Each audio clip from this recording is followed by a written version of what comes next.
CM Revanth Reddy సొంత segment Kodangal మున్సిపాలిటీలో Congress lead కొనసాగుతోంది.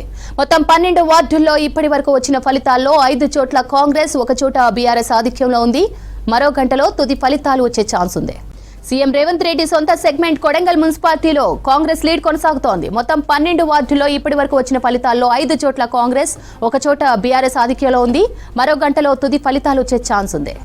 ఇక మహబూబ్ నగర్ లో మున్సిపల్ ఫలితాలకు సంబంధించిన పూర్తి సమాచారం బాలకృష్ణ అందిస్తారు. బాలకృష్ణ, చెప్పండి, ప్రస్తుతం అక్కడ ఏ పార్టీ ఆధిక్యంలో ఉన్నాయి, ఎక్కువ ఎవరు సాధించారు విజయం? పరిశీలిస్తే కొడంగల్ కాన్స్టిట్యున్సీలో కొడంగల్తో పాటు కోస్గి, మద్దూర్ మున్సిపాలిటీ ఉన్నాయి. కొడంగల్లో మొత్తం 12 మున్సిపాలిటీలు ఉంటాయి. కొడంగల్కి సంబంధించిన వార్డులు 1వ వార్డులో కాంగ్రెస్ అభ్యర్థి విజయం సాధించారు. అట్లాగే 4వ వార్డులో కాంగ్రెస్ అభ్యర్థి విజయం సాధించారు. 7వ వార్డులోనూ కాంగ్రెస్ అభ్యర్థి విజయం సాధించారు. 10 సంబంధించినటువంటి విజయం సాధించిన వార్డులు 1వ వార్డులో కాంగ్రెస్ అభ్యర్థి విజయం సాధించారు. అట్లాగే 4వ వార్డులో కాంగ్రెస్ అభ్యర్థి విజయం సాధించారు. 7వ వార్డులోనూ కాంగ్రెస్ అభ్యర్థి విజయం సాధించారు. 10, 11 ఈ 5 వార్డుల్లో విజయం సాధించారు. ఫస్ట్ రౌండ్ కంప్లీట్ అయిపోయేంత వరకు కాంగ్రెస్ పార్టీ మొత్తంగా 5 స్థానాల్లో విజయం సాధించింది. 1 స్థానంలో బీఆర్ఎస్, 2వ వార్డులో బీఆర్ఎస్ విజయం సాధించింది. కాంగ్రెస్ అభ్యర్థులు విజయం సాధించినటువంటి వివరాలను కనుక పరిశీలిస్తే కొడంగల్లో కాంగ్రెస్ అభ్యర్థి జగదీశ్వర్ రెడ్డి 149 ఓట్ల మెజారిటీతోటి గెలుపొందారు. సో ఇంకా 4వ వార్డులో కాంగ్రెస్ అభ్యర్థి నందారం ప్రశాంత్ 292 ఓట్ల మెజారిటీతోటి గెలుపొందడం జరిగింది. ఇక 7వ వార్డులో కృష్ణంరాజు కాంగ్రెస్ అభ్యర్థి 591 ఓట్ల మెజారిటీతోటి గెలుపొందారు.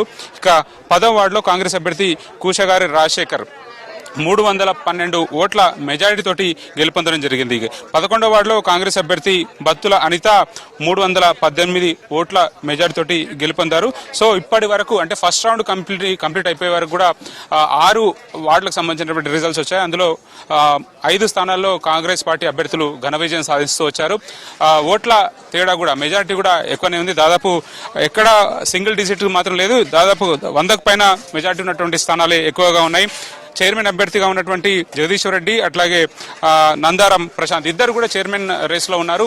సో వాళ్ళకు ఎవరికి అవకాశం వస్తుందని చూడాలి. కానీ ఫస్ట్ రౌండ్ కంప్లీట్ అయిపోయే వరకు మాత్రం కాంగ్రెస్ అభ్యర్థులు ఘన విజయం సాధిస్తూ వచ్చారు.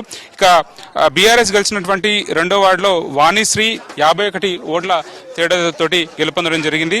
సో కొడంగల్ మున్సిపాలిటీలో మొత్తం 12 వార్డులు ఉంటే ఫస్ట్ రౌండ్లో 6 వార్డులకు సంబంధించినటువంటి కౌంటింగ్ ప్రక్రియ పూర్తయిపోయింది. సెకండ్ వార్డుకు సంబంధించినటువంటి ప్రక్రియ మొదలైపోయింది. ఇక కోసికి సంబంధించి ఇప్పుడు ఇంకా కౌంటింగ్ ప్రక్రియ కొనసాగుతూ వస్తుంది. కోసిగి మున్సిపాలిటీ పరిధిలో 12వ వార్డులో మాస్టర్ శ్రీనివాస్ 423 ఓట్ల తేడాతోటి విజయం సాధించారు. అట్లాగే 8వ వార్డులో ఈయన చైర్మన్ అభ్యర్థిగా ఉన్నటువంటి నాగులపల్లి నరేందర్ 8వ వార్డులో ఘన విజయం సాధించారు. ఇంకా కోసిగికి సంబంధించినటువంటి కౌంటింగ్ ప్రక్రియ కొనసాగుతోంది. ఇంకా రిజల్ట్స్ రావాల్సి ఉంది. ఇక మద్దూరు, ఇది కొత్తగా ఏర్పడినటువంటి municipality. Madduru municipality CM Revanth Reddy సొంత ఇలాకాలో ఏర్పడినటువంటి కొత్త మున్సిపాలిటీ. మద్దూరులో మొత్తంగా 16 వార్డులు ఉంటే ఆ 16 వార్డులకు సంబంధించినటువంటి కౌంటింగ్ ప్రక్రియ ఫస్ట్ రౌండ్లో కంప్లీట్ అయిపోతే అక్కడ కాంగ్రెస్ పార్టీ అభ్యర్థులు 1వ వార్డు, 3వ వార్డు, 6వ వార్డు, 7వ వార్డులో విజయం సాధించారు. 1వ వార్డులో కాంగ్రెస్ అభ్యర్థి సంగీత సభావత్ 81 ఓట్ల తేడాతోటి విజయం సాధించారు.